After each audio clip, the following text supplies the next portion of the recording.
రోడ్ల మీద మ్యాజిక్ షోలు చేసిన ఒక సాధారణ వ్యక్తి కోట్లాది మంది అభిమానుల గుండెల్లో ఎలా చోటు సంపాదించుకున్నాడు? సుడిగాలి సుధీర్. ఈ పేరు వెనుక ఉన్న కన్నీళ్లు, కష్టాలు, ఆపై అలుపెరగని సక్సెస్ కథే ఇది.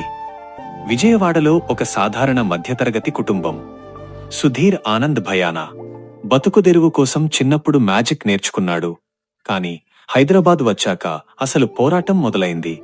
ఏ బ్యాక్గ్రౌండ్ లేదు, పలకరించే మనుషులు లేరు.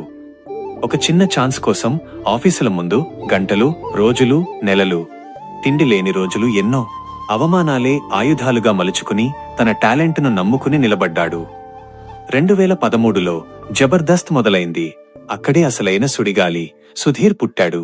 టీం లీడర్గా ఎదిగి గెటప్ శ్రీను, రాంప్రసాద్లతో కలిసి అతను సృష్టించిన స్కిట్స్ జస్ట్ కామెడీ మాత్రమే కాదు, అదొక ఎమోషన్.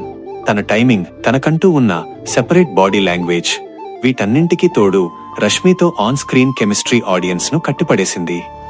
స్టేజ్ మీద సుధీర్ ఉన్నాడంటే ఆ షో రేటింగ్ అమాంతం పెరిగిపోవాల్సిందే. ఆ స్టేజ్ మీద అతను చేసే ఒక్కో ఎక్స్ప్రెషన్, ఒక్కో డాన్స్ మూమెంట్ వెనుక ఉన్న ఎంతో ప్రాక్టీస్, ఎంతో కష్టం. ఆ కష్టాన్ని సుధీర్ తన ఎంటర్టైన్మెంట్ తో కప్పేసి ప్రేక్షకులను నవ్వుల్లో ముంచెత్తాడు. కేవలం బుల్లితెరకు పరిమితం అవ్వకుండా సాఫ్ట్వేర్ సుధీర్ నుండి గాలోడు వరకు హీరోగా తనని తాను నిరూపించుకోవడానికి అతను చేసిన ప్రయాణం అంతా ఇంతా కాదు. కమెడియన్ గా ఉన్న ఇమేజ్ ను చెరిపేసి హీరోగా ఆడియన్స్ ను మెప్పించడం అంటే కత్తిమీద సాము. ఆ సవాళ్లను అధిగమిస్తూ ఏ బ్యాక్గ్రౌండ్ లేకుండా కేవలం కష్టపడే తత్వంతో, పట్టుదలతో ఈ స్థాయికి రావడం అంటే మామూలు విషయం కాదు.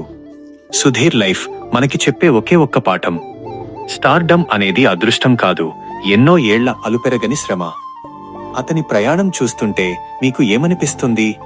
ఆ ఎమోషన్, ఆ సక్సెస్ స్టోరీ గురించి మీరేమనుకుంటున్నారో కామెంట్ సెక్షన్లో చెప్పండి.